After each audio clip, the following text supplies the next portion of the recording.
That should fix it. Hello, hello, hello, I'm back. Hey everyone, you know who else is back? Yeah, Puppy's back. Back again. Puppy's back. Tell a friend. Puppy's back, Puppy's back. Na, na, na, na. Look at that pup.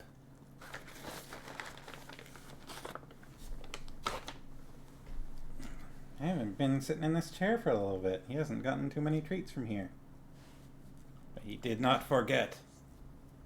I sit down in this chair and he shows up at the top of the stairs there and goes, Snacks? Snacks for Benedict? Whoa, snappy. Here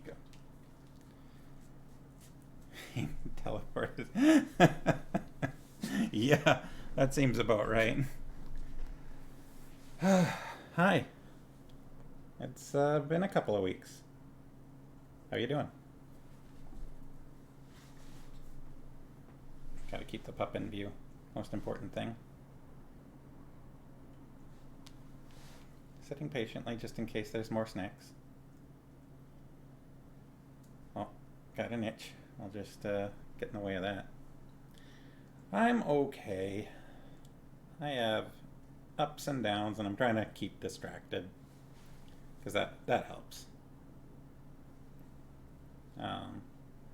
Yeah, poor Benedict. Oh, don't rub your face. You might see him rubbing his face, and if so, tell him not to. He, like a week ago, over a week ago at this point, we were at the park and we stayed there for over an hour, and at some point there, he must have gotten something in his eye, and so the, surface of his eye is a bit scratched up. We took him to the vet, and they put some dye in there and then shined a UV light on his eye. And so he's got some surface level scratches that are going to heal, but we've got eye drops for him. And yeah. I don't know if maybe he got some dirt got kicked into his eye and that scratched it up or something like that. Because there was a bunch of other dogs there, and there's a dusty area in that park. There's a big grassy field, but there's the area where the dogs like to play is where all the dirt and dust is. Yeah, he rubs at his eye every now and then, or he rubs his face on the ground because it's like itchy, I guess. So we're trying to stop him from doing that. But yeah, otherwise, he doesn't seem like he's in like too much pain. I think it's just maybe itchy or something, or sore. But yeah, I'm okay. I've had some rough moments over the past couple of weeks. Um, the um, I guess the funeral was last Wednesday, and then the burial was last Thursday. Um, yeah, I mentioned to BBAB that it was basically death in the family, but it was my mom passed away, so very personal, obviously. Um, so yeah, it sucks. It really sucks, but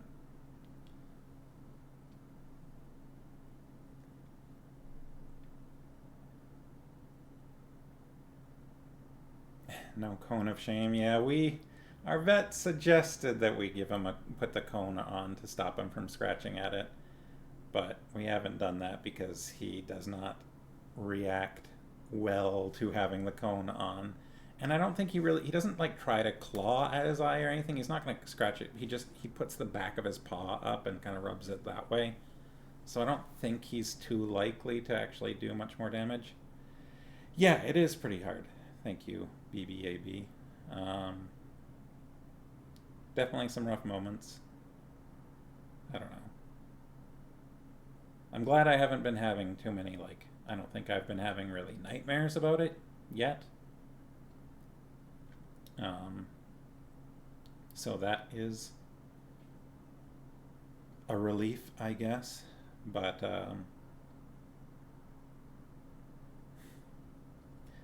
there are some tricky things, some stuff that's tough. For example, today's her birthday. So I'm going to try not to get too upset on stream.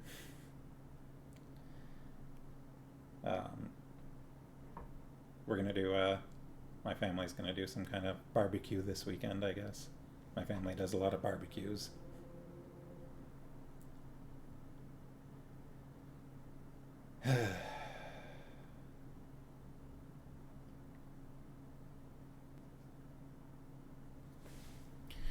So we're going to read Men-at-Arms tonight. Our third Terry Pratchett book, Sir Terry Pratchett.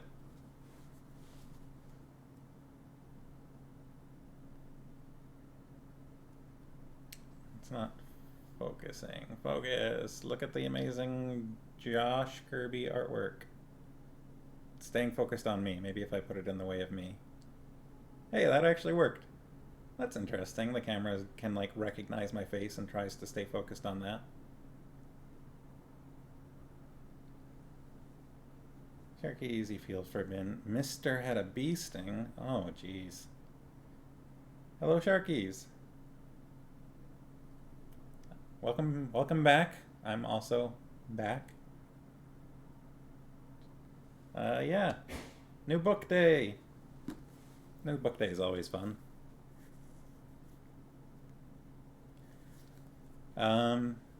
Yeah, has anybody, let's see, obviously, I know Farmhouse has read this book before.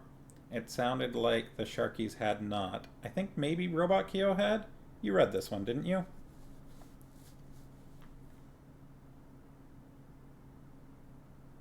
Yeah. Okay, cool. I'm excited to be introducing this to the Sharkies then. And I think you had a copy of it, right? The Sharkies? Yeah, I know you did because we were talking about the differences in the artwork again. Yeah, we talked about this last time.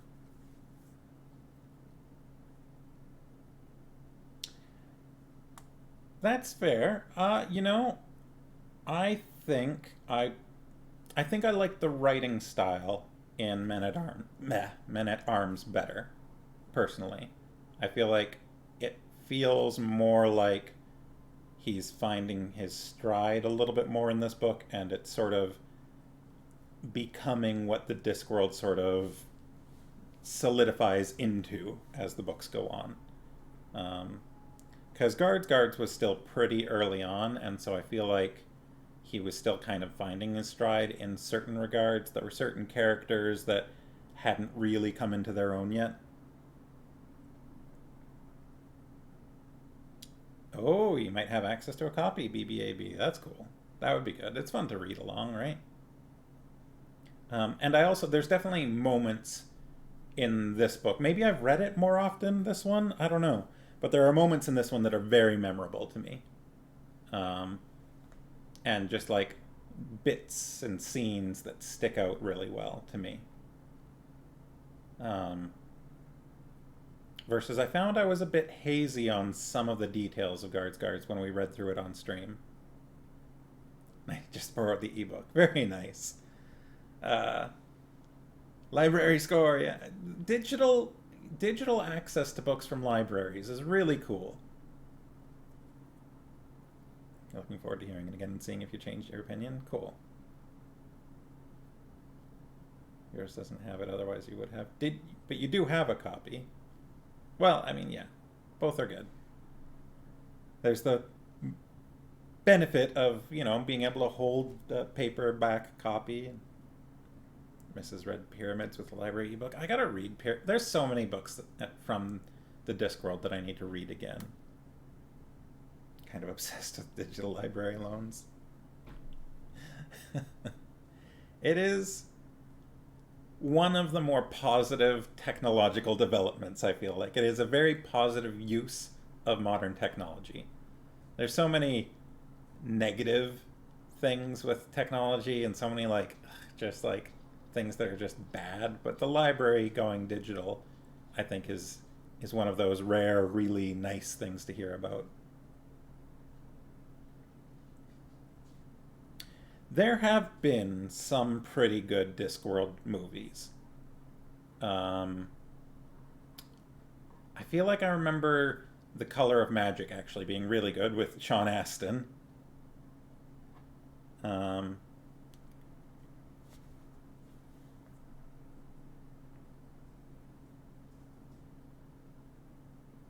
oh, that's a sad thing to hear, Sharkies.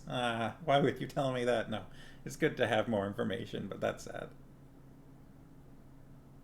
Going Postal and Hogfather. Hogfather I remember being really good. For some reason, I'm drawing a blank on the actual Going Postal film. I remember the scene with the letters, but I don't remember much else about it. If you have Amazon Prime Video, I'm pretty sure at least The Color of Magic, I'm pretty sure, is on there. I don't remember if there were others. Going Postal is fun. It's like there are a few books, less than Guards, but it's a smaller series following the same sort of character, where Lord Vetinari sort of forces this character to kind of start, I guess, like modernizing Ankh-Morpork in a couple of different ways. Um, so Going Postal is about like the postal system and I guess kind of reviving the postal system of Ankh-Morpork, which had kind of been abandoned. So it's really fun to sort of, I don't know, see how this character approaches that. Yes, Hogfather is very interesting. It's also winter festive. Yeah, Hogfather is very interesting. It's a weirdly grim Discworld book. I feel like at parts there are parts of it that feel pretty dark. Um, I think it's up there. Like I would say it's maybe, from what I remember, maybe like the second darkest Discworld book, maybe following Snuff. No, I don't think you need much background. Most of the books in the Discworld are pretty standalone. There will be characters that have been in one previous book. So prior to this, there was Guards, which is about the City Watch um, in Ankh-Morpork. As I drop my bookmark. Um, so there are a few characters that would have been introduced before, but it's fine if you don't really know them. You would have missed out mainly on meeting Captain Vimes, Nobby, and Sergeant Corporal Nobby and Sergeant Colin and Carrot. A couple of other characters would have been like introduced previously, but it's fine. Like you don't, you'll. This book should be pretty episodic in that it will reintroduce those characters to you. And also, what is her name? The Duchess?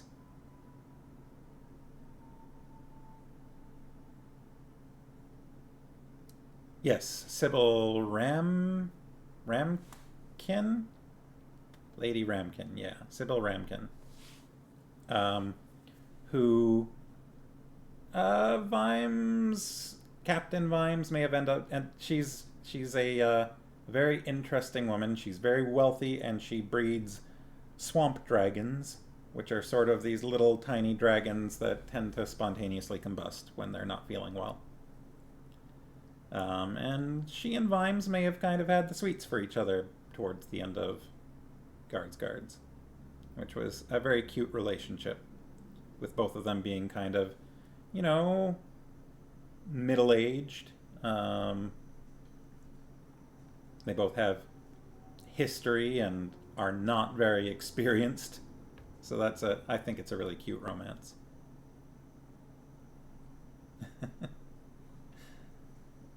Is that an old fashioned phrasing that I used?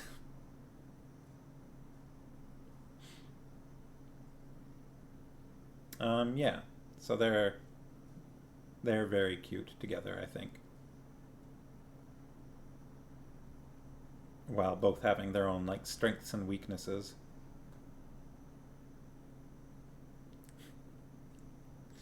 Yeah, something like that. Um, the plot of Guards shouldn't, like, the actual events of the like main events of that book shouldn't be too important to this one. They might get referenced, but other than that, like, there's no big details from that I think are very sort of important to know. Um,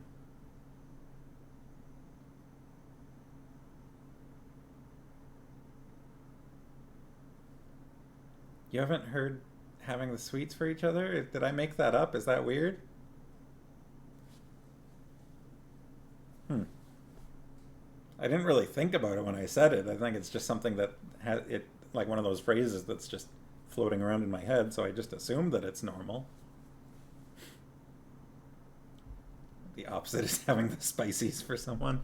I don't know if that's the opposite. I guess it depends on what kind of spicy.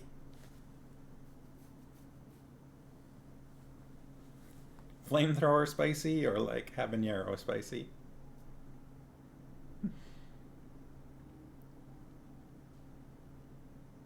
Right? Like from our grandparents.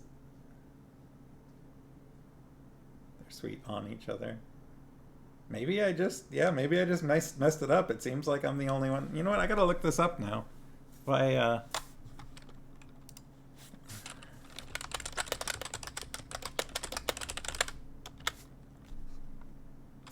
be sweet on someone, sweet for you. Yeah, maybe it's just, maybe it's my own personal variant. Maybe I just made it up myself. Well, too bad. I'm keeping it. Spices. The hots, yeah. Never heard that one outside of Back to the Future. I didn't even think twice about saying it, so. Um, yeah, so I think the only things that are really relevant from Guards are details about characters.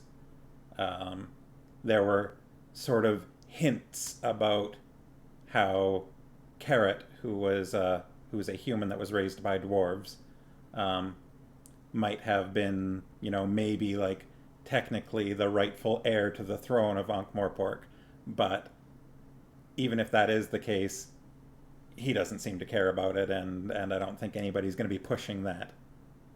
Make up words a lot like froommate and squeamy. Yeah, froommate, is that roommate who is a friend, or Hans was using it. Nice, yes, that is definitely true. It's been a little while since I've watched that. I would watch that again sometime soon. Robin Hood Men in Tights. Sometimes instead of groceries, you say gross face. Gonna go get gross face? Roommate and friend. Okay. Also, Robot Kyo, I'm still waiting on you to do a rewatch of Lord of the Rings. Just so you know. You mentioned it once like 6 years ago or something, maybe longer. And I've been, you should get on that then. I've been, every now and then I'm like, oh, I should watch Lord of the Rings. Oh, wait, Robot Kyo mentioned it that one time like 6 years ago. Gotta wait for that. We should do just a big movie night where we get people together and go through those.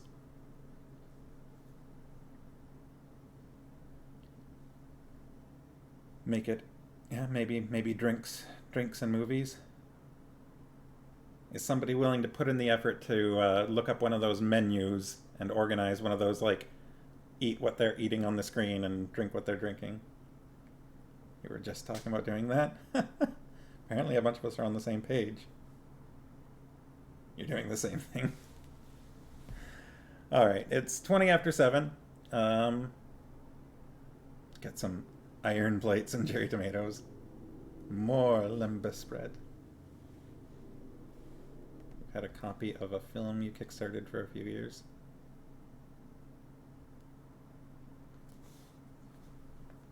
eat the tomatoes really badly. Whoever is the cleanest in eating a tomato has to take a shot.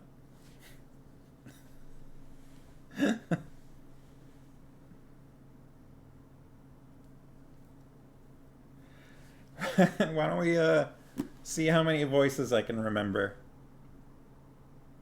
I really got to figure out a way to remember Vimes' voice. I got to figure out a correct voice for Vimes and stick to it and like come up with some kind of mental thing for remembering it. Because Vimes was, for some reason, being like such a central character, I'd never remember what I had if I'd settled on something for him.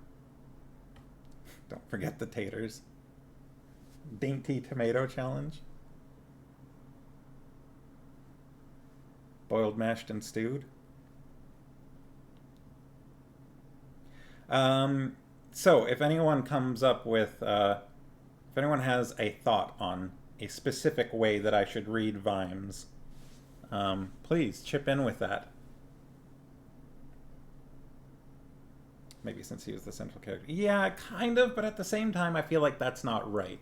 Like, for me, you know, like, Bilbo, for example, I just read in a sort of gentle, straightforward fashion, and same thing kind of with Gary, and a little bit, I tried to make him sound a little bit younger, but he's, like, pretty stable. But Vimes feels like he needs to have some kind of hard-boiled PI voice, or something like that.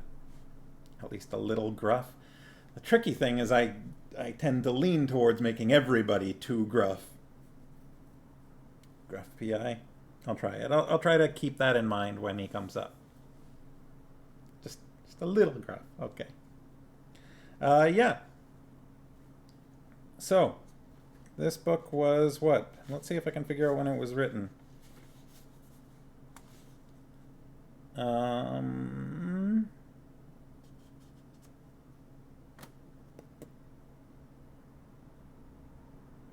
says in my copy the earliest printing history they mention is 1993. Not quite Cherok.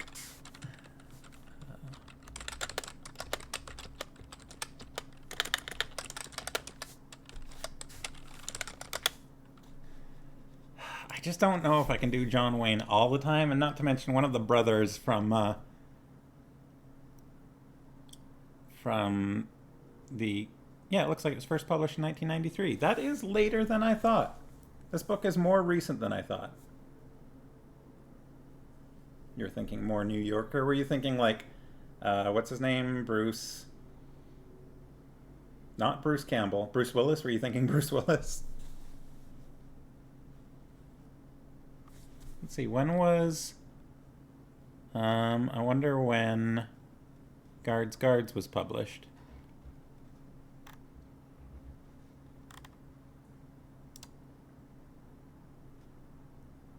Guards was 1989, so this book is 4 years later than Guards. Or like Sam Slade. That's pretty interesting. 4 years more recent.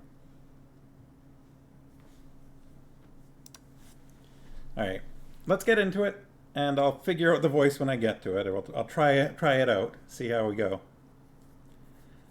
Everybody ready? In my copy, we are starting on page 7, which is sort of weird. Why is it?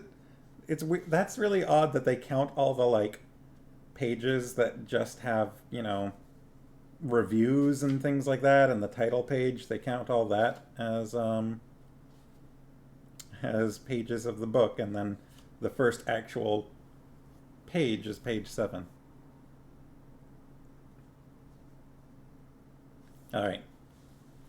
So, this is another book that does not have chapters, so we'll figure that out as we get to it. As far as starting and stopping places.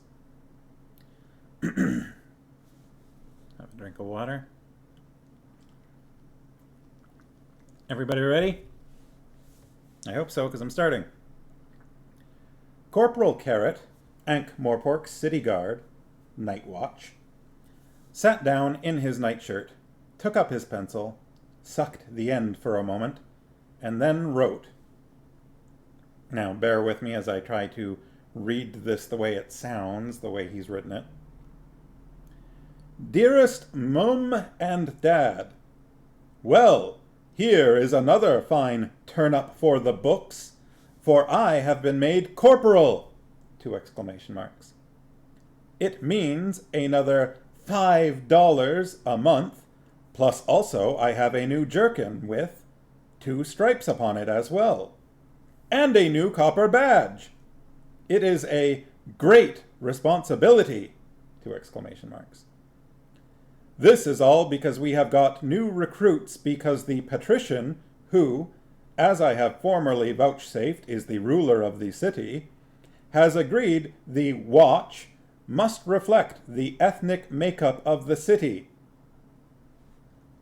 Carrot paused for a moment and stared out of the small, dusty bedroom window at the early evening sunlight sidling across the river. Then he bent over the paper again. Which I do not fully understand, but must have something to do with the dwarf Grabpot Thundergust's cosmetic factory.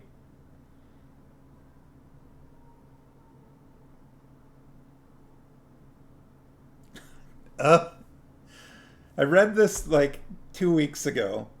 That joke is so...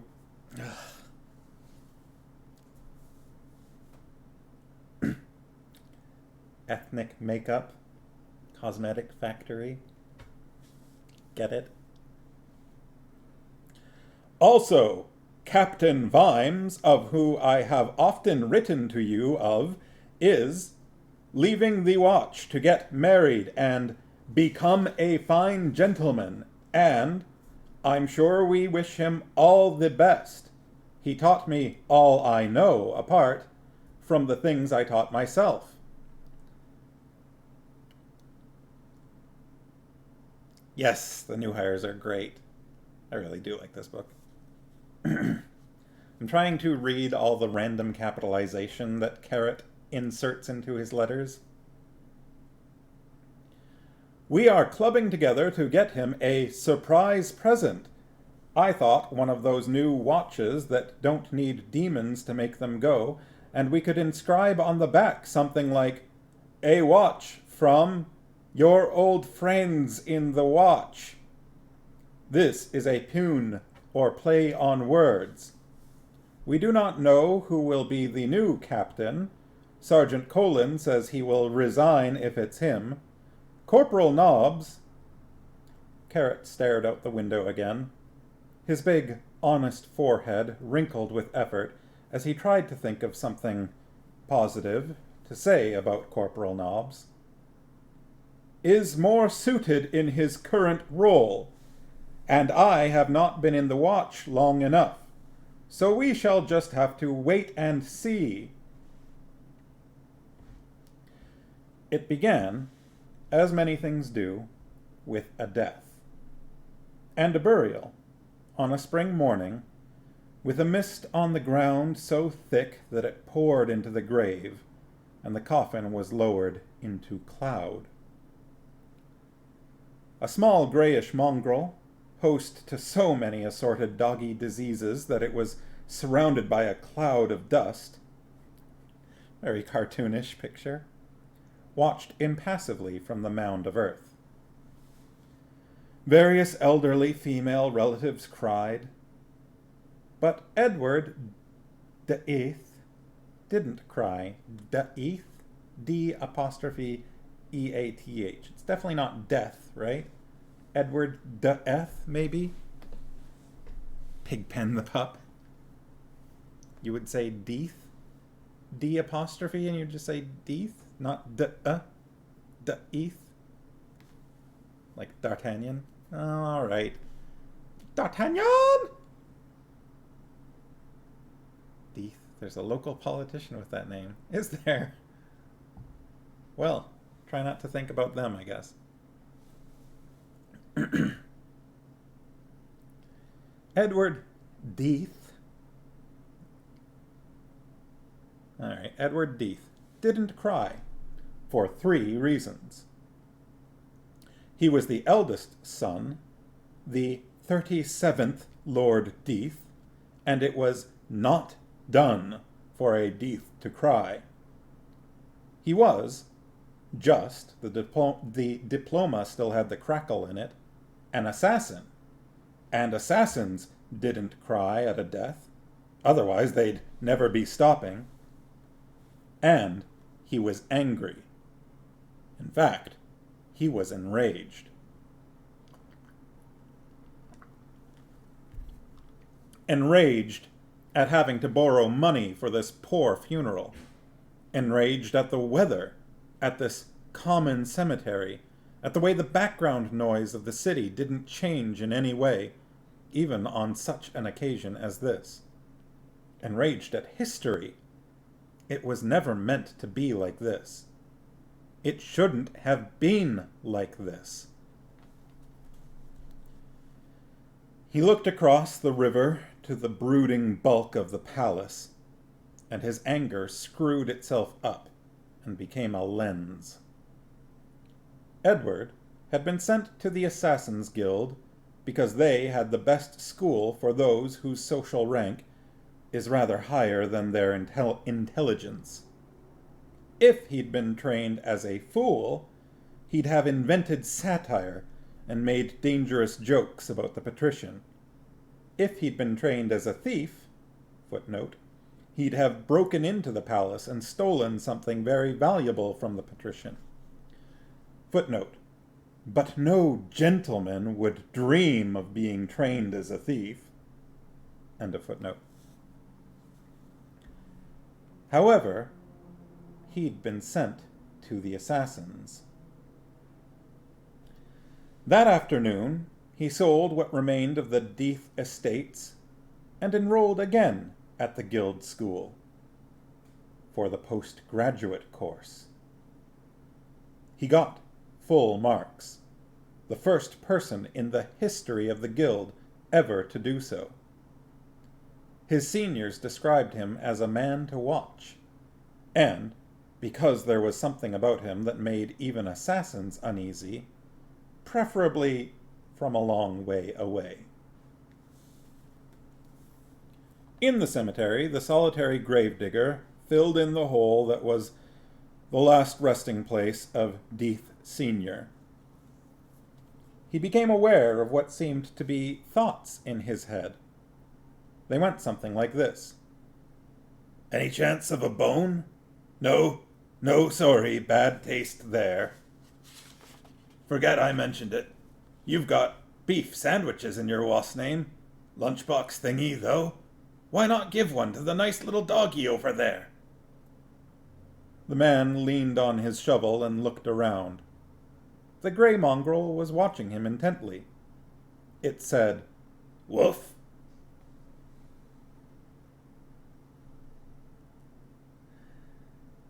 It took Edward Death 5 months to find what he was looking for. The search was hampered by the fact that he did not know what he was looking for, only that he'd know it when he found it. Edward was a great believer in destiny. Such people often are. The guild library was one of the largest in the city.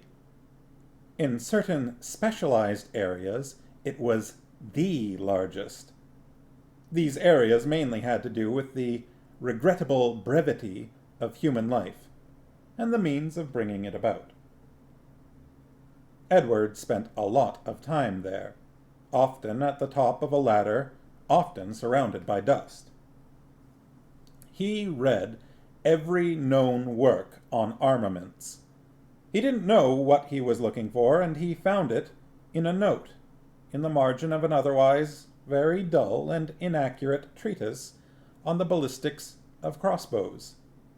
He copied it out carefully. Edward spent a lot of time among history books as well. The Assassin's Guild was an association of gentlemen of breeding, and people like that regard the whole of recorded history as a kind of stock book. There were a great many books in the guild library, and a whole portrait gallery of kings and queens, footnote, and Edward Death came to know their aristocratic faces better than he did his own. He spent his lunch hours there. Footnote. Gallery of Kings and Queens, often with discreet plaques under them modestly recording the name of the person who'd killed them. This was the assassin's portrait gallery, after all. End of footnote. You're going to say just before the book implied it that people from privilege and old money tend to think a lot of their circumstances are destiny. I guess, what's the alternative? Thinking that it's just random chance? That can't be right.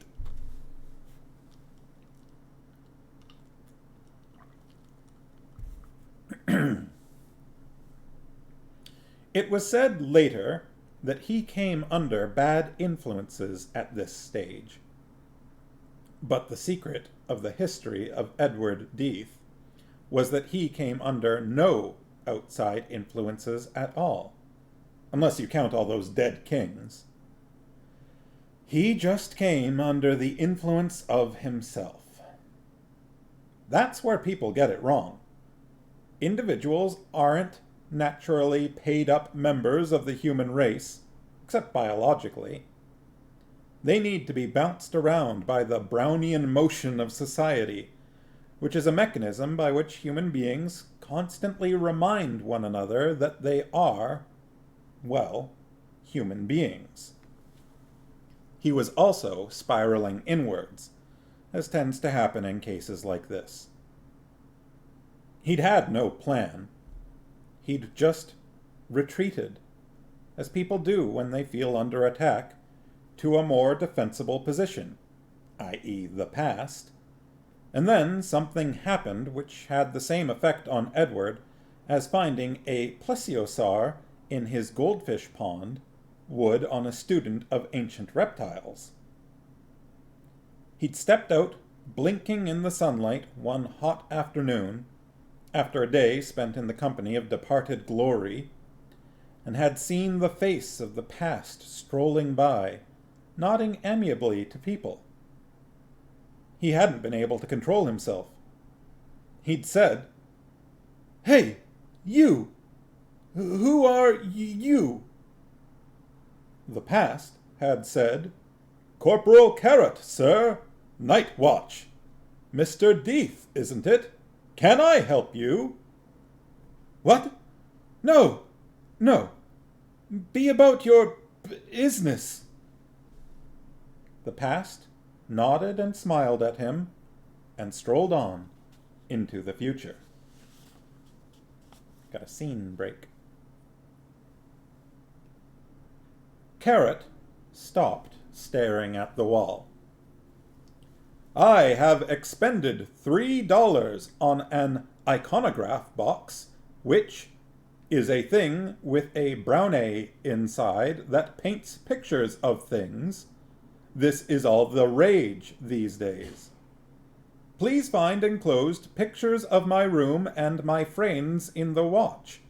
Nobby is the one making the humorous gesture, but he is a rough diamond and a good soul deep down." He stopped again. Carrot wrote home at least once a week. Dwarfs generally did.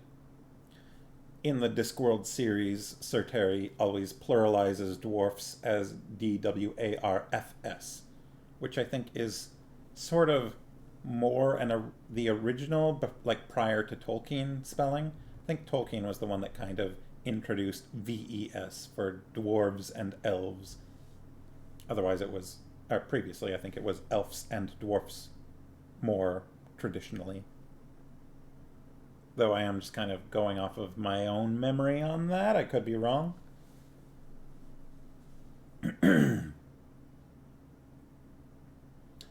Dwarfs generally did. Carrot was 2 meters tall, but he'd been brought up as a dwarf, and then further up as a human. Literary endeavor did not come easily to him, but he persevered. "The weather," he wrote, very slowly and carefully, "continues very hot."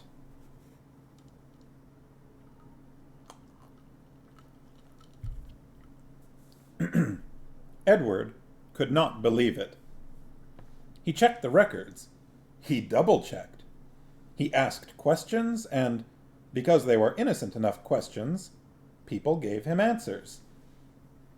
And finally, he took a holiday in the Roundtops, where careful questioning led him to the dwarf mines around Copperhead, and thence to an otherwise unremarkable glade in a beech wood where, sure enough, a few minutes of patient digging unearthed traces of charcoal.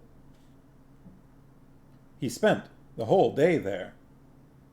When he'd finished, carefully replacing the leaf mold as the sun went down, he was quite certain Ankh-Morpork had a king again. And this was right. And it was fate that had let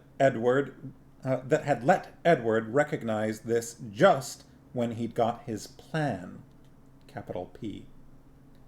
And it was right that it was fate, and the city would be saved from its ignoble present by its glorious past, and he had the means, and he had the end, and so on. Edward's thoughts often ran like this. He could think in italics. Such people need watching, preferably from a safe distance.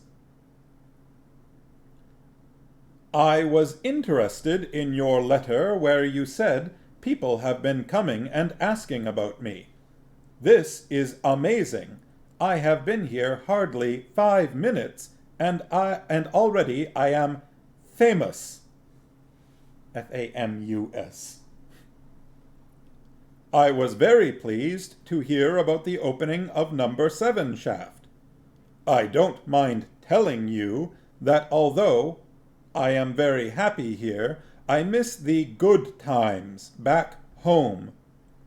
Sometimes on my day off, I go and sit in the cellar and hit my head with an axe handle, but it is not the same.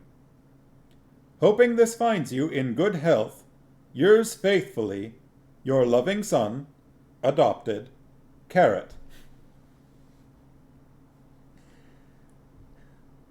Sometimes on my day off, I go and sit in the cellar and hit my head with an axe handle, but it is not the same.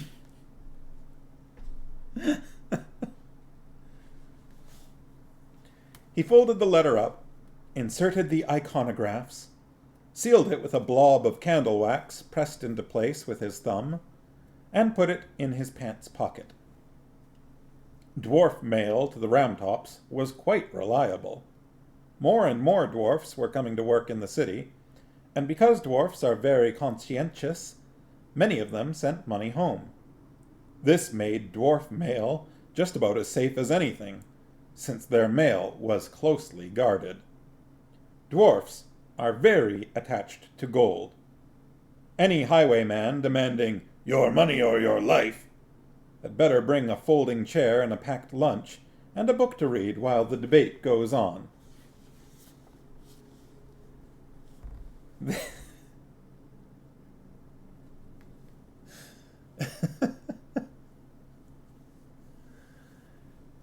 Then Carrot washed his face, donned his leather shirt and trousers and chainmail, buckled on his breastplate, and, with his helmet under his arm, stepped out cheerfully, ready to face whatever the future would bring.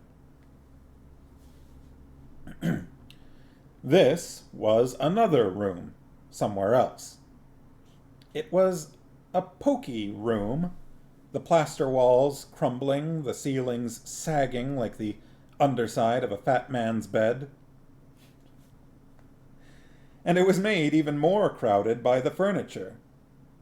It was old, good furniture, but this wasn't the place for it. It belonged in high, echoing halls. Here, it was crammed. There were dark oak chairs. There were long sideboards. There was even a suit of armor. There was barely room for the half-dozen or so people who sat at the huge table. There was barely room for the table. A clock ticked in the shadows. The heavy velvet curtains were drawn, even though there was still plenty of daylight left in the sky. The air was stifling, both from the heat of the day and the candles in the magic lantern. The only illumination was from the screen, which, at that moment, was portraying a very good profile of Corporal Carrot Ironfounderson. The small but very select audience watched it with the carefully blank expressions of people who are half convinced that their host is several cards short of a full deck, but are putting up with it because they've just eaten a meal and it would be rude to leave too soon. "Well," said one of them, "I think I've seen him walking around the city. So, he's just a watchman, Edward." "Of course. It is essential that he should be. A humble station in life. It all fits the classic pattern." Edward Death gave a signal. There was a click as another glass slide was slotted in. "This one was not painted from life. King Paragor, taken from an old painting. This one," click, "is King Veltric III, from another portrait. This one is Queen Alguina IV. Note the line of the chin. This one," click, "is a 7-penny piece from the reign of Webblethorpe the Unconscious. Note again the detail of the chin and general bone structure. And this," click, "is an upside-down picture of a vase of flowers. Delphiniums, I believe. Why is this?" Sorry, Mr. Edward. I had a few glass plates left, and the demons weren't tired, and—" "Next slide, please, and then you may leave us." "Yes, Mr. Edward." "Report to the duty torturer." "Yes, Mr. Edward." Click. "And this is a rather good, well done, Enkin, image of the bust of Queen Koana." "Thank you, Mr. Edward." "More of her face would have enabled us to be certain of the likeness, however." "There is sufficient, I believe. You may go, Enkin." "Yes, Mr. Edward." "A little something off the ears, I think." "Yes, Mr. Edward." For future generations who have never used a film camera, that joke would go over their heads. For what, slides?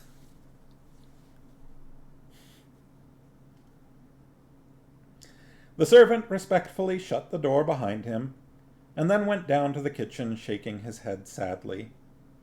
The Deaths hadn't been able to afford a family torturer for years. For the boy's sake, he'd just have to do the best he could with a kitchen knife.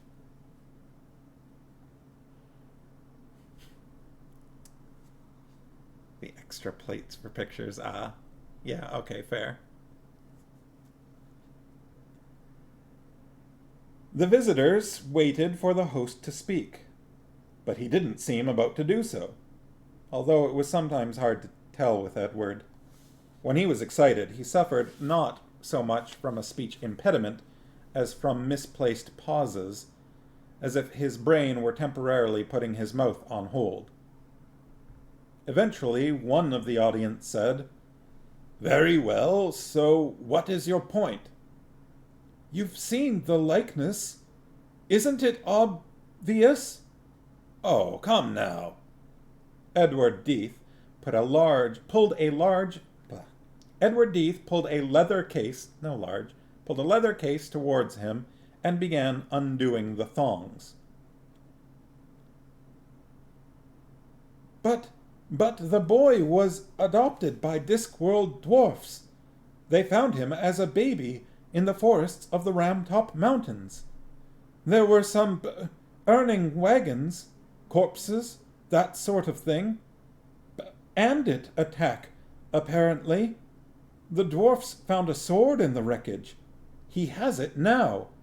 A very old sword. And it's always sharp. So, the world is full of old swords. And grindstones. This one had been very well hidden in one of the carts, which had broken up. Strange. One would expect it to be ready to hand, yes? To be used in bandit country? And then the boy grows up and fate conspires that he and his sword come to Ankh-Morpork, where he is currently a watchman in the night watch. I couldn't believe it. That's still not. Edward raised his hand a moment, and then pulled out a package from the case. I made careful enquiries, you know, and was able to find the place where the attack occurred. A most careful search of the ground revealed old cart ales, a few copper coins, and, in some charcoal, this. They craned to see. Looks like a ring. Yes, it's superficially discolored, of course. Otherwise, someone would have spotted it. Probably secreted somewhere on a cart. I've had it artfully cleaned. You can just read the inscription. Now, here is an illustrated inventory of the royal jewellery of Ankh done in AM 907 in the reign of King Tyrell. May I draw your attention to the small wedding ring in the bottom left-hand corner of the page? You will see that the artist has helpfully drawn the inscription. Hopefully the way I'm reading Edward isn't horrible. I'm trying to get the pauses that are written in. It took several minutes for everyone to examine it. They were naturally suspicious people. They were all descendants of people for whom suspicion and paranoia had been prime survival traits. Because they were all aristocrats. Not one among them did not know the name of his or her great-great-great-grandfather and what embarrassing disease he'd died of. They had just eaten a not very good meal, which had, however, included some ancient and worthwhile wines. They'd attended because they'd all known Edward's father, and the Deaths were a fine old family, if now in very reduced circumstances. So you see, said Edward proudly, the evidence is overwhelming. We have a king. His audience tried to avoid looking at one another's faces. I thought you'd be pleased, said Edward. Finally, Lord Rust voiced the unspoken consensus. There was no room in those true blue eyes for pity, which was not a survival trait, but sometimes it was possible to risk a little kindness. Edward, he said, the last king of Ankh-Morpork died centuries ago. Executed by traitors. Even if a descendant could still be found, the royal blood would be somewhat watered down by now, don't you think? The royal blood cannot be watered down. Ah, thought Lord Rust, so he's that kind. Young Edward thinks the touch of a king can cure scrofula, as if royalty was the equivalent of a sulphur ointment. Young Edward thinks that there is no lake of blood too big to wade through to put a rightful king on a throne, no deed too base in defense of a crown. A romantic, in fact. Lord Rust was not a romantic. The Rusts had adapted well to Ankh-Morpork's post-monarchy centuries by buying and selling and renting and making contacts and doing what aristocrats have always done, which is trim sails and survive. Well, maybe, he conceded, in the gentle tones of someone trying to talk someone else off a ledge. But we must ask ourselves, does Ankh-Morpork, at this point in time, require a king? Edward looked at him as though he were mad. Need? Need? While our fair city languishes under the heel of the tyrant? Oh, you mean Vetinari. Can't you see what he's done to this city? He is a very unpleasant, jumped-up little man, said Lady Salachi, but I would not say he actually terrorizes much, not as such. You have to hand it to him, said Viscount Skater. The city operates, more or less. Fellas and what-not do things. The streets are safer than they used to be under Mad Lord Snapcase, said Lady Salachi. Safer? Vetinari set up the Thieves' Guild, shouted Edward. Yes, of course, very reprehensible, certainly. On the other hand, a modest annual payment and one walks in safety. He always says, said Lord Rust, that if you're going to have crime, it might as well be organized crime. Fellas and what-not do things. Seems to me, said Viscount Skater, that all the guild chappies put up with him because anyone else would be worse, yes? We've certainly had some difficult ones. Anyone remember homicidal Lord Winder? Deranged Lord Harmony, said Lord Monflathers. Laughing Lord Scapula, said Lady Salachi. A man with a very pointed sense of humor. Mind you, Vetinari, there's something not entirely, Lord Rust began.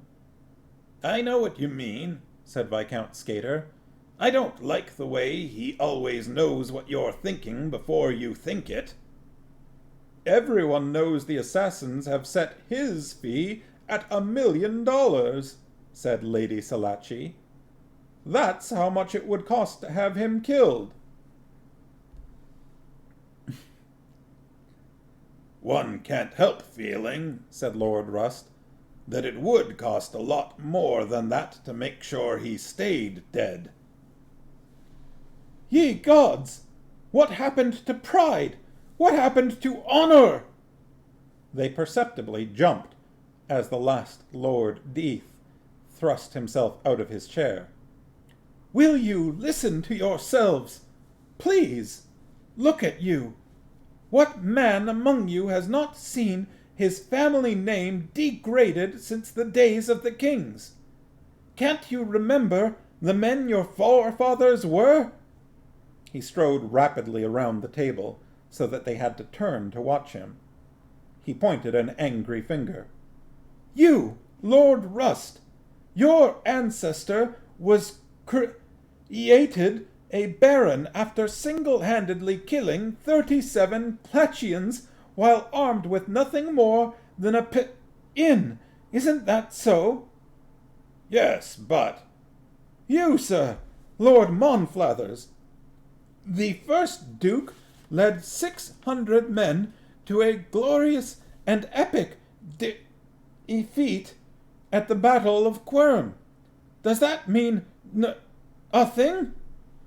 And you, Lord Venturi, and you, Sir George, sitting in Ankh in your old houses with your old names and your old money, while guilds, ragtags of tradesmen and merchants, guilds, I say, have a voice in the running of the city."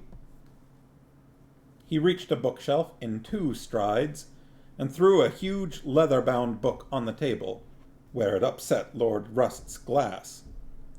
"Twerp's peerage," he shouted. "We all have pages in there. We own it. But this man has you mesmerized.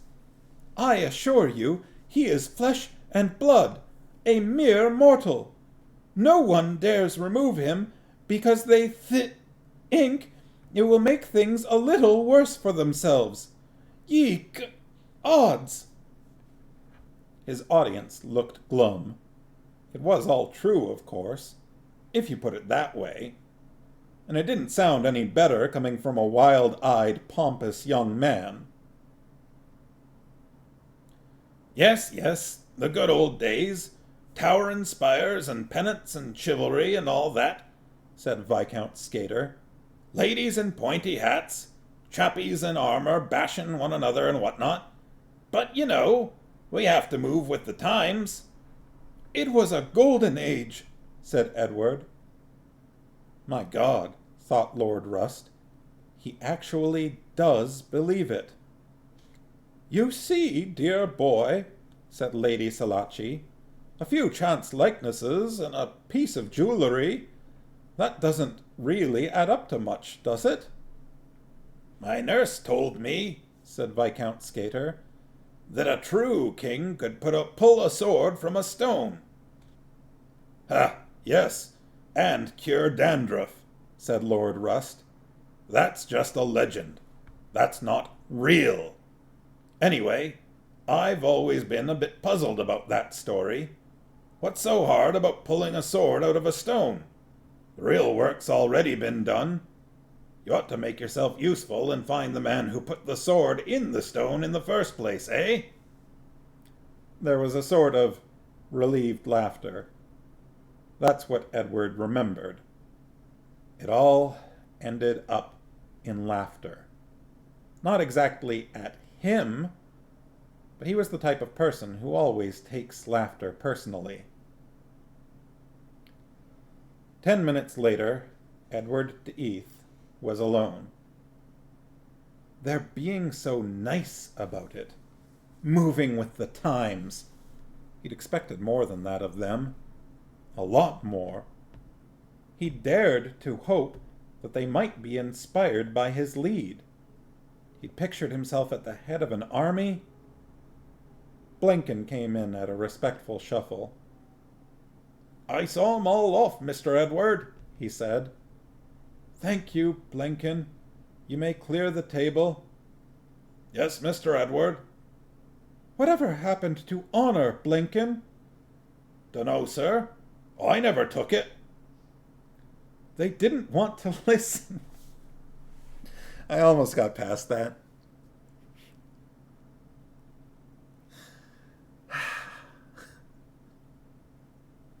Almost.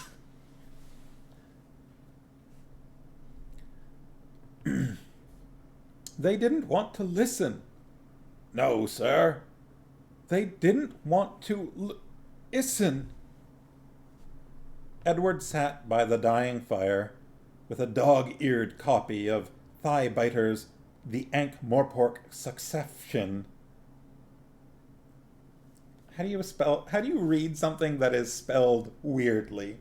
It's obviously the word succession, but it's spelled S-U-C-C-E-S, and then something that kind of looks like an F without the crossed line. I-O-N. Succession.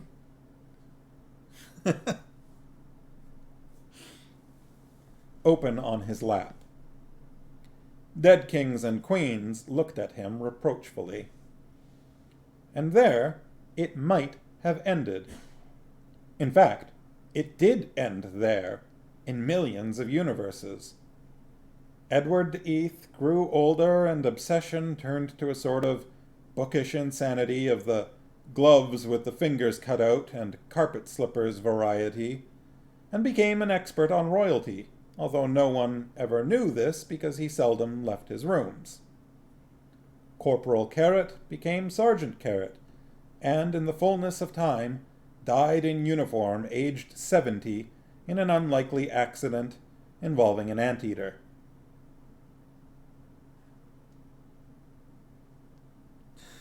BBAB is also bookishly insane.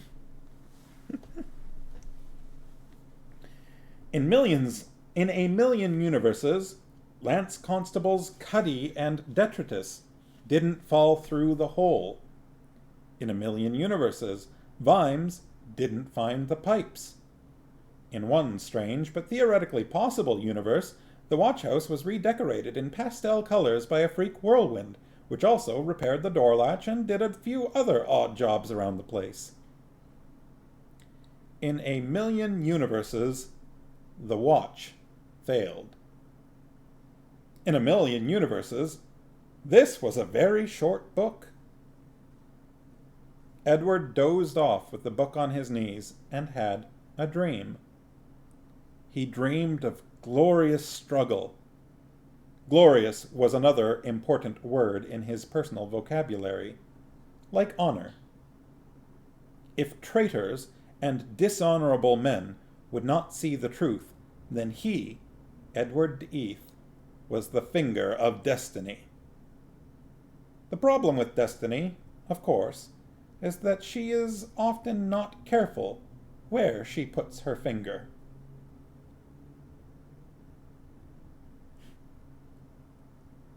You have those gloves and slippers too.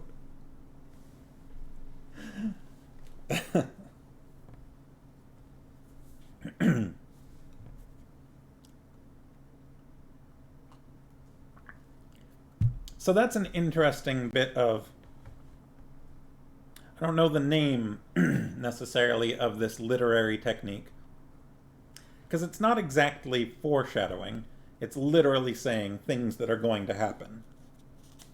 The last book, there was no Lance Constable Cuddy or Detritus. There was a character named Detritus, but he was a splatter, which is sort of like a more severe version of a bouncer at a bar.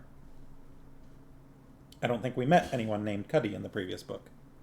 So you're not missing anything there if you are wondering. In a million universes, Lance Constables Cuddy and Detritus didn't fall through the hole. Vimes didn't find the pipes. The watch failed. So what do you, is this just foreshadowing when the book straight up tells you something that's going to happen later? Presumably. Or is there a different name for this literary technique, I wonder? It's not the same as starting in media res, which would be where you start in the action and then maybe it rewinds later to tell you how you got there. I don't know. It is interesting. I also wonder about how something like this is written.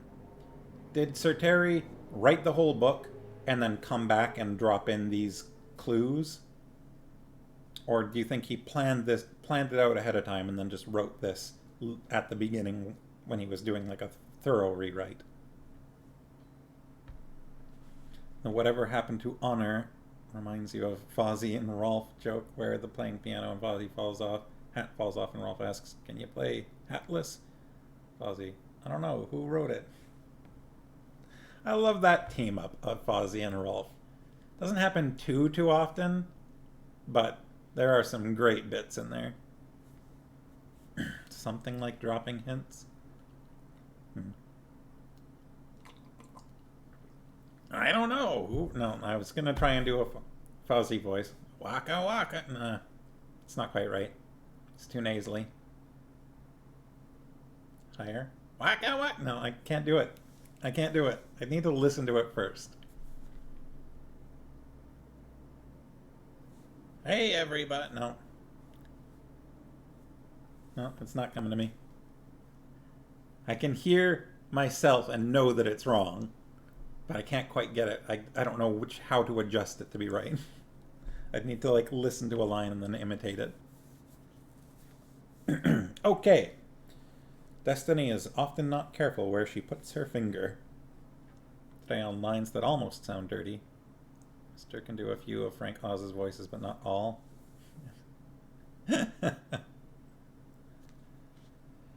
Okay, continuing.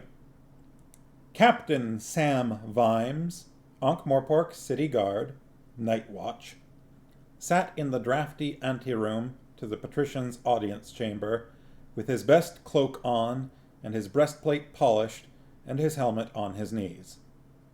He stared woodenly at the wall. He ought to be happy, he told himself. And he was. In a way, definitely. Happy as anything. He was going to get married in a few days. He was going to stop being a guard. He was going to be a gentleman of leisure. He took off his copper badge and buffed it absent-mindedly on the edge of his cloak. Then he held it up so that the light glinted off the patinaed surface. AMCW number 177. He sometimes wondered how many other guards had had the badge before him. Well, now someone was going to have it after him. This is Ankh-Morpork, City of 1,000 Surprises, according to the Guild of Merchants Guidebook. What more need be said? A sprawling place, home to 1 million people, greatest of cities on the Discworld, located on either side of the river Ankh, a waterway so muddy that it looks as if it is flowing upside down. And visitors say, how does such a big city exist?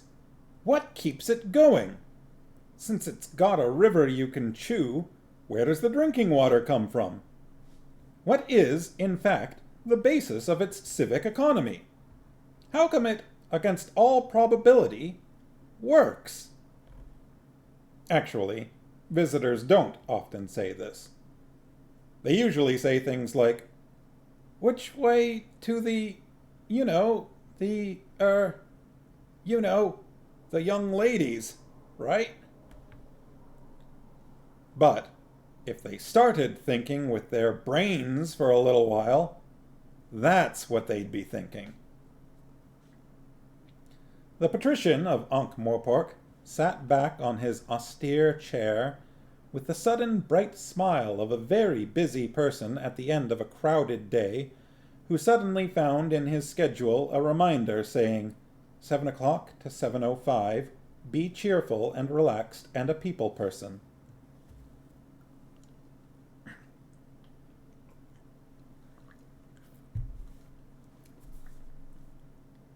Well, of course, I was very saddened to receive your letter, Captain.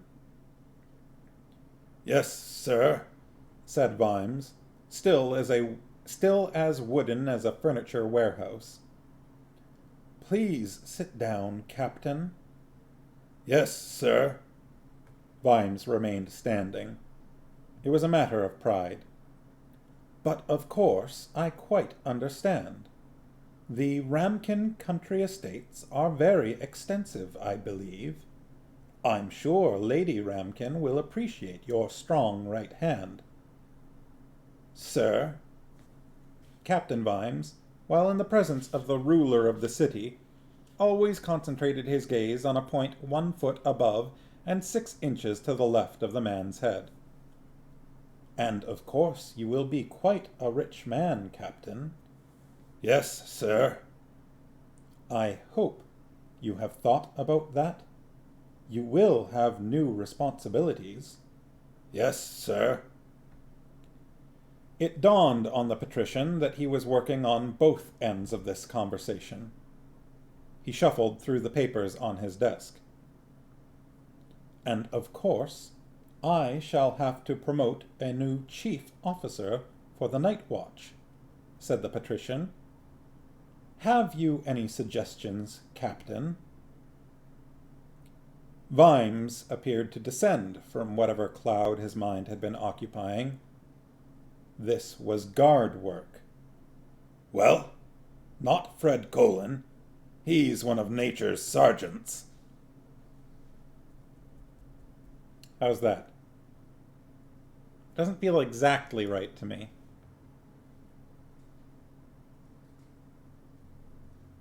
But maybe it'll work, I don't know. What do you think?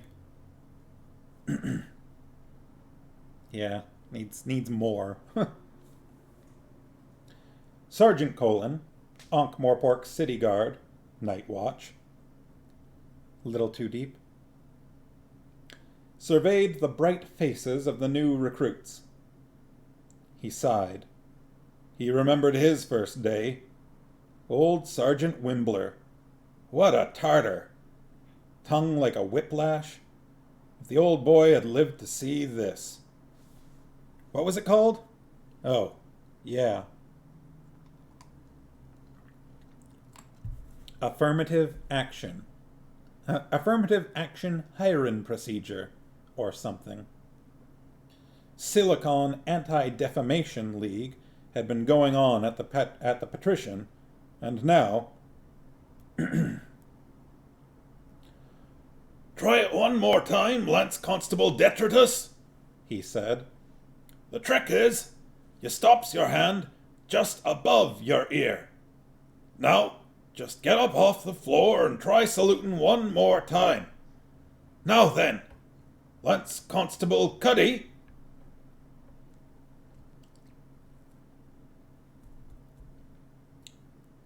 Here.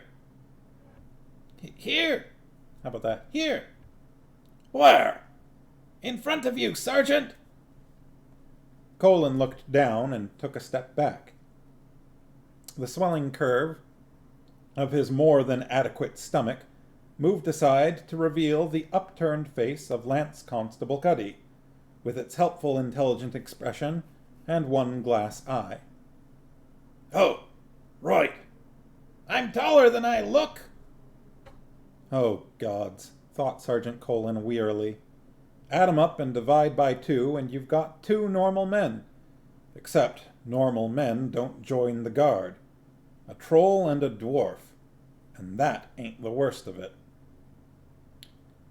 Vimes drummed his fingers on the desk.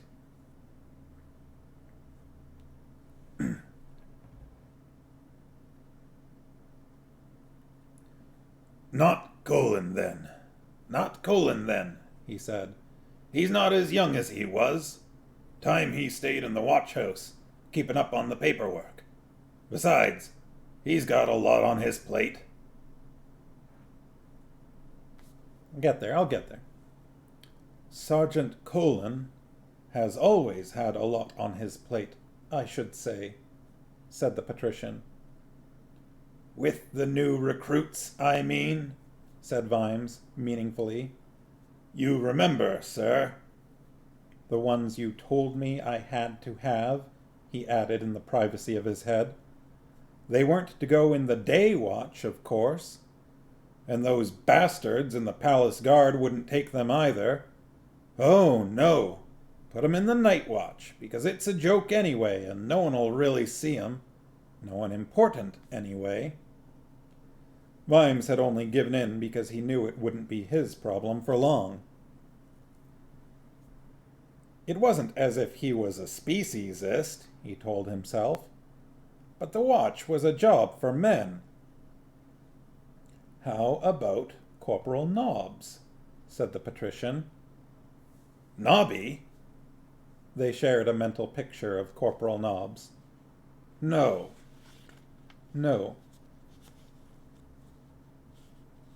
That might have been the other way around.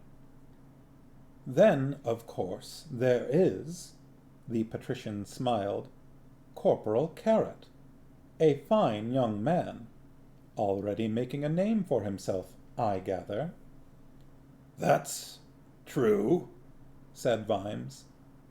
A further promotion opportunity, perhaps? I would value your advice. Vimes formed a mental picture of Corporal Carrot. This, said Corporal Carrot, is the Hubwards Gate, to the whole city, which is what we guard. What from? Said Lance Constable Angua, the last of the new recruits. Angua? That's how I've read it, I think. It's Angua. So is it Angua or like Angua?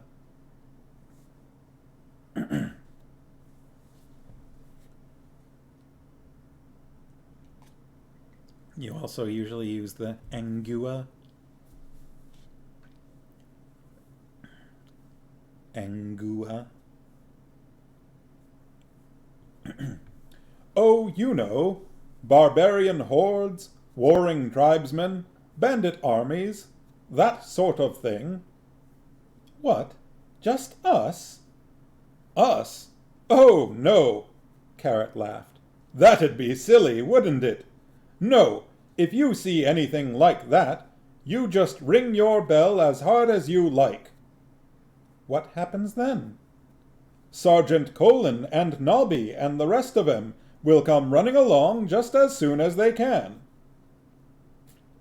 Lance Constable Angua scanned the hazy horizon.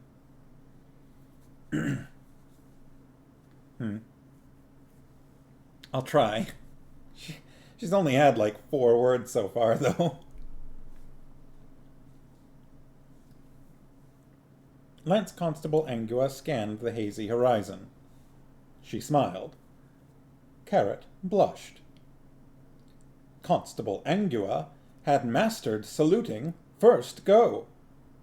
She wouldn't have a full uniform yet, not until someone had taken a, well, let's face it, a breastplate along to old Remit the armorer and told him to beat it out really well here and here. And no helmet in the world would cover all that mass of ash-blonde hair, but it occurred to Carrot, Constable Angua wouldn't need any of that stuff, really. People would be queuing up to get arrested. Angua, confirmed by internet, okay. So, what do we do now? She said. Proceed back to the watch house, I suppose, said Carrot. Sergeant Colin'll be reading out the evening report, I expect. She'd mastered proceeding, too. It's a special walk devised by beat officers throughout the multiverse. A gentle lifting of the instep, a careful swing of the leg, a walking pace that can be kept up hour after hour, street after street. Lance Constable Detritus wasn't going to be ready to learn proceeding for some time, or at least until he stopped knocking himself out every time he saluted. Sergeant Colin, said Angua. He was the fat one, yes? That's right. Why has he got a pet monkey? Ah, said Carrot. I think it is Corporal Nobbs to whom you refer. It's human. He's got a face like a join-the-dots puzzle. He does have a very good collection of boils, poor man. He does tricks with them. Just never get between him and a mirror. Not many people were on the streets. It was too hot, even for an Ankh-Morpork summer. Heat radiated from every surface. The river slunk sullenly in the bottom of its bed, like a student around 11 a.m. Ouch. People with no pressing business out of doors lurked in cellars and only came out at night. Carrot moved through the baking streets with a proprietorial air and a slight patina of honest sweat, occasionally exchanging a greeting. Everyone knew Carrot. He was easily recognizable. No one else was about 2 meters tall with flame-red hair. Besides, he walked as if he owned the city. Who was that man with the granite face I saw in the watch house? Said Angua, as they proceeded along Broadway. That was Detritus the Troll, said Carrot. He used to be a bit of a criminal, but now he's courting Ruby. She says he's got to... No, that man, said Angua, learning, as had so many others, that Carrot tended to have a bit of trouble with metaphors. Face like... face like wonder what she's going to say there. It says face like THU, and then she cuts off. Face like someone very disgruntled. Face like... It was going to be another metaphor, I imagine.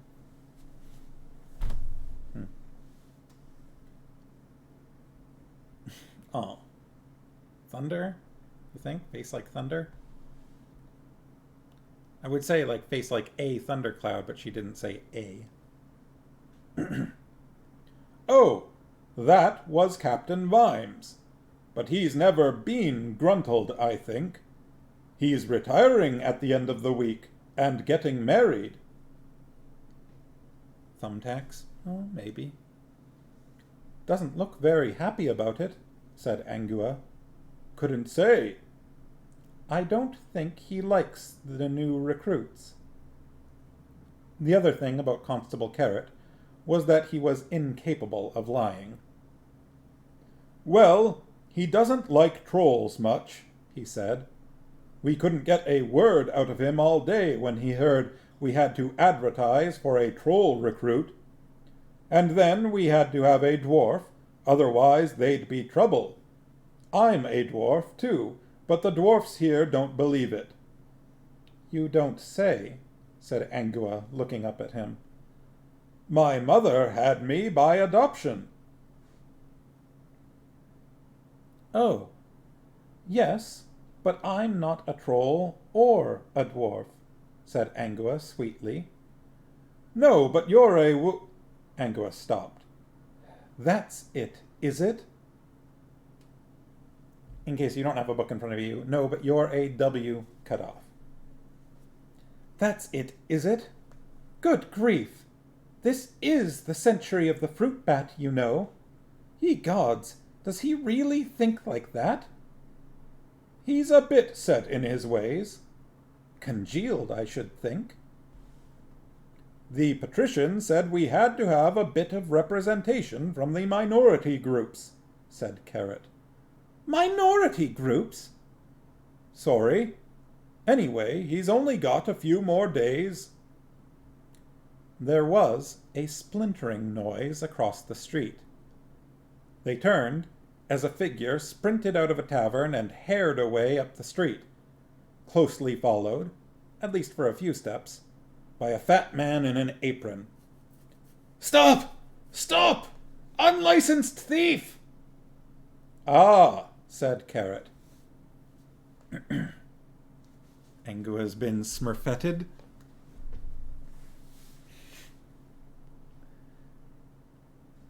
I'm guessing at a couple of meanings you could have by that.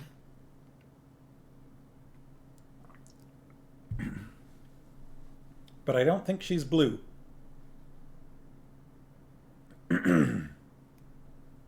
He crossed the road, with Angua padding along behind him, as the fat man slowed to a waddle.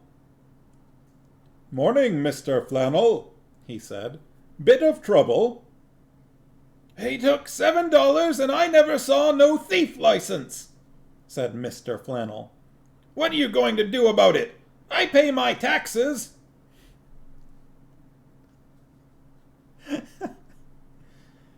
I pay my taxes. I like how, so far, Carrot has known everyone's name that they've come across. Just the one woman in an otherwise male cast. There's at least one other.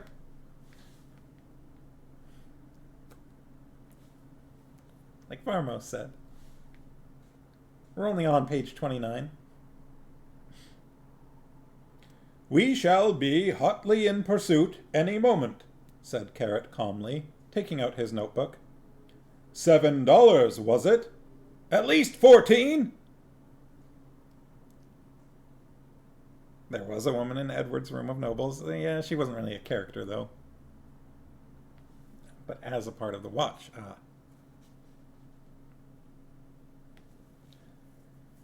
Mr. Flannel looked Angua up and down. Men seldom missed the opportunity. Why Why's she got a helmet on? he said. She's a new recruit, Mr. Flannel. Angua gave Mr. Flannel a smile. He stepped back. But she's Got to move with the times, Mr. Flannel, said Carrot, putting his notebook away. Mr. Flannel drew his mind back to business. In the meantime, there's $18 of mine that I won't see again, he said sharply.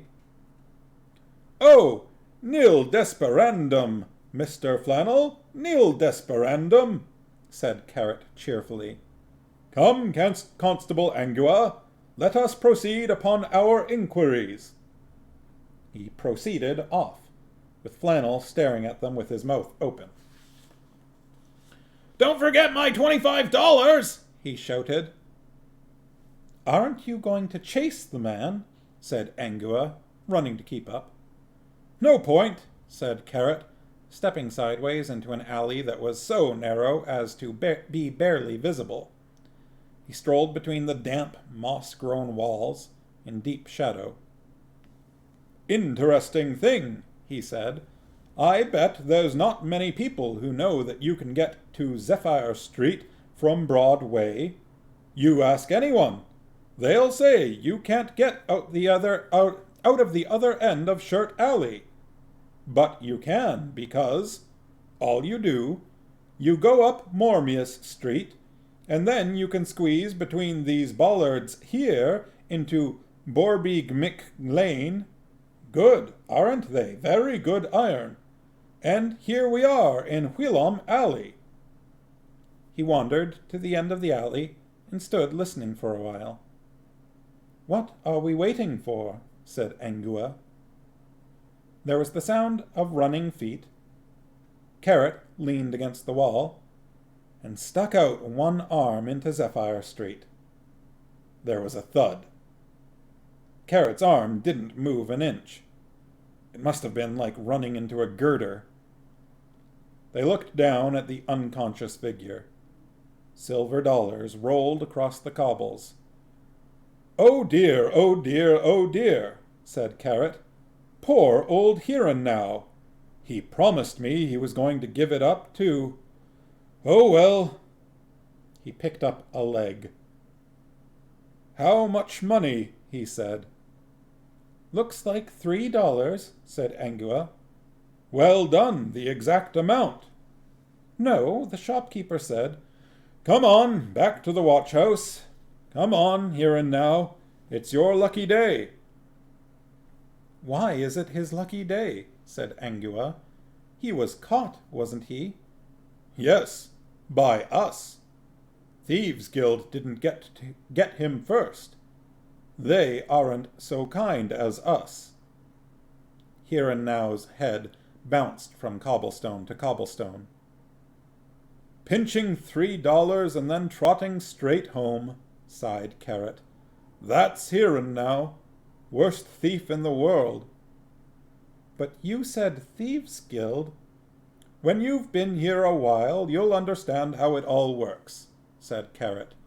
Huron now's head banged on the curb. Eventually, Carrot added. But it all does work. You'd be amazed. It all works. I wish it didn't, but it does. While Huron now was being mildly concussed on the way to the safety of the Watch's jail, a clown was being killed. He was ambling along an alley with the assurance of one who was fully paid up this year with the Thieves' Guild, when a hooded figure stepped out in front of him. Beano? Oh, hello!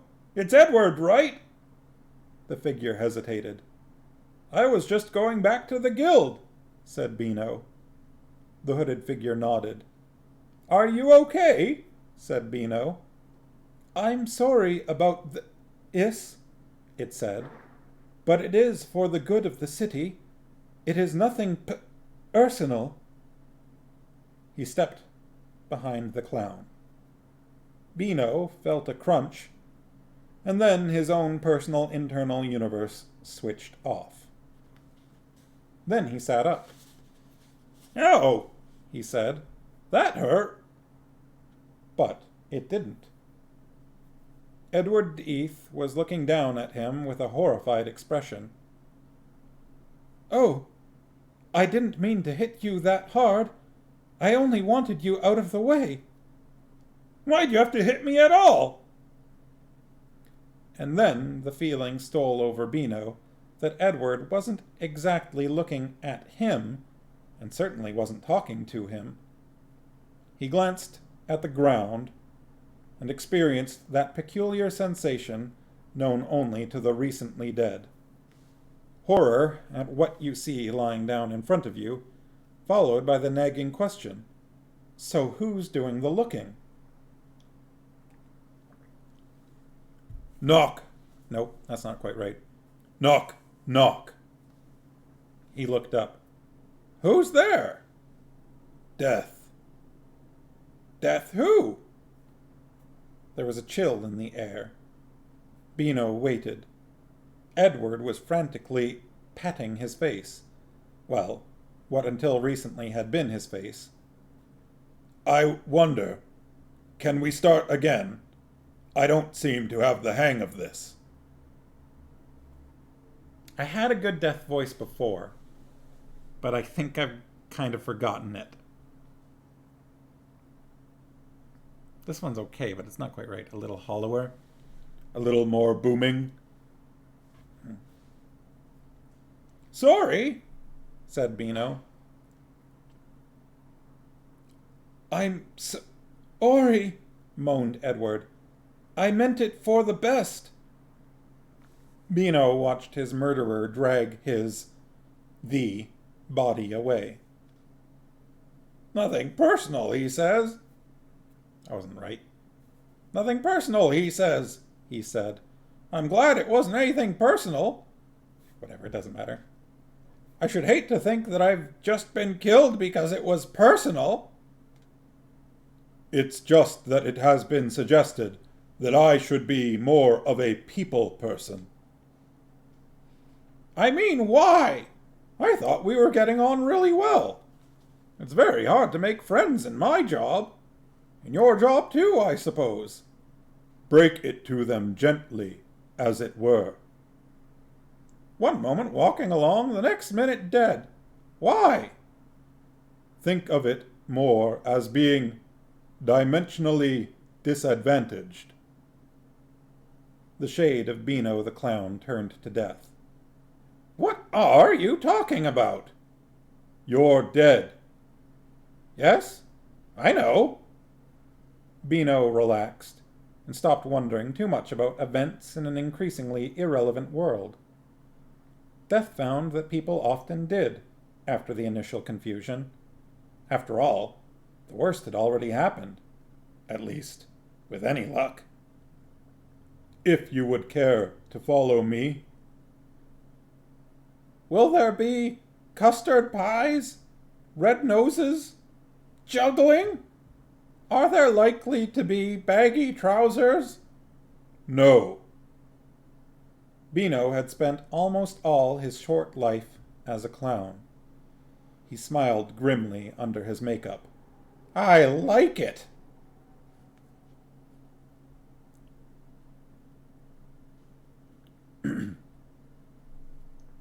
Vimes' meeting with the patrician ended, as all such meetings did.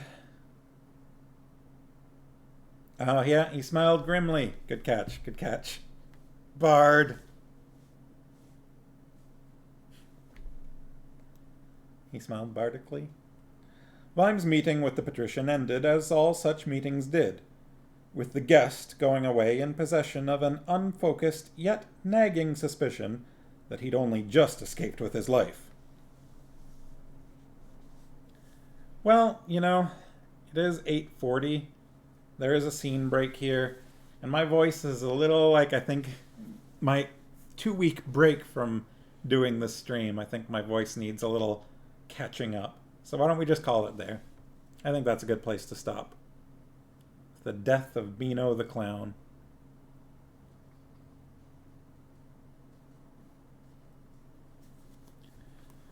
We are only just getting started. We're getting sort of an introduction to the events, the current events. Vimes definitely does not start this book out seeming very admirable, does he? That was a good Beano. It wobbled a little in the middle when I was trying to figure out my death voice. I lost my Beano voice.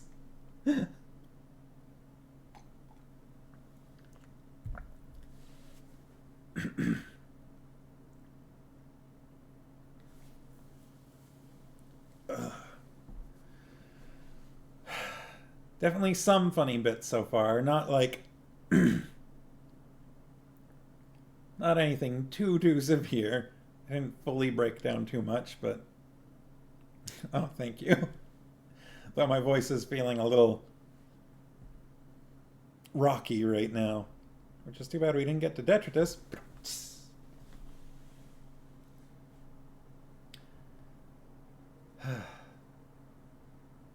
I feel slightly out of practice. But yeah, I definitely needed to take those weeks off. Punish room. I always forget about the punish room.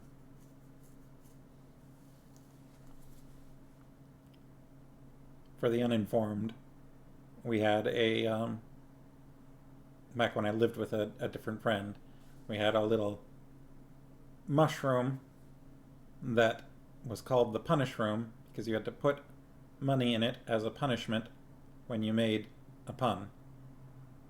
A bad pun anyways. Sort of like a swear jar. I always did like that the name works on multiple levels though.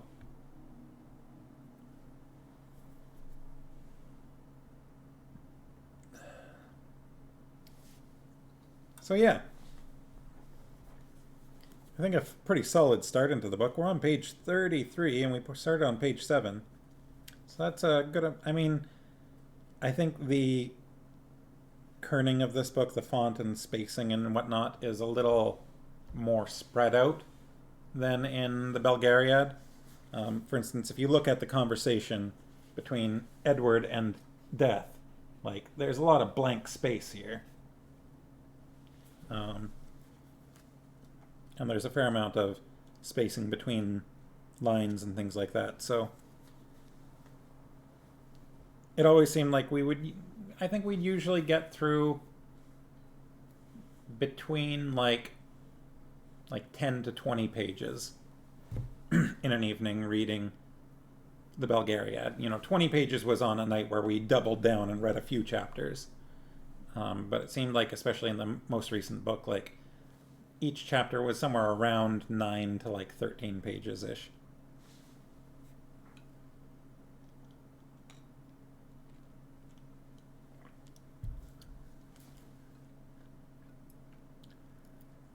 Well, it's good to be back. It's good to be doing this again. It did feel maybe a little odd on the days that I skipped, but I'm glad that everyone showed up.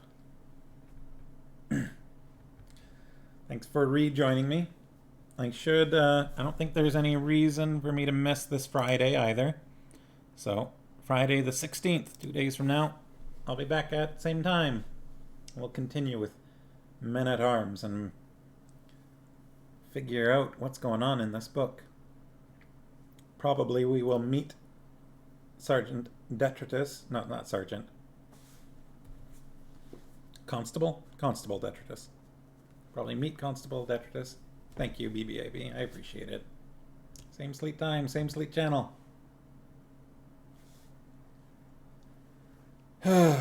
Yeah. Alright, well, I'm going to make it through the day without getting too sad. I'm going to go eat some sushi for dinner of some kind. Alright. Have a good night, everyone. Have a good rest of your week. Happy Wednesday. And hopefully I'll see you on Friday. Bye-bye. Thank you. Away goes the camera.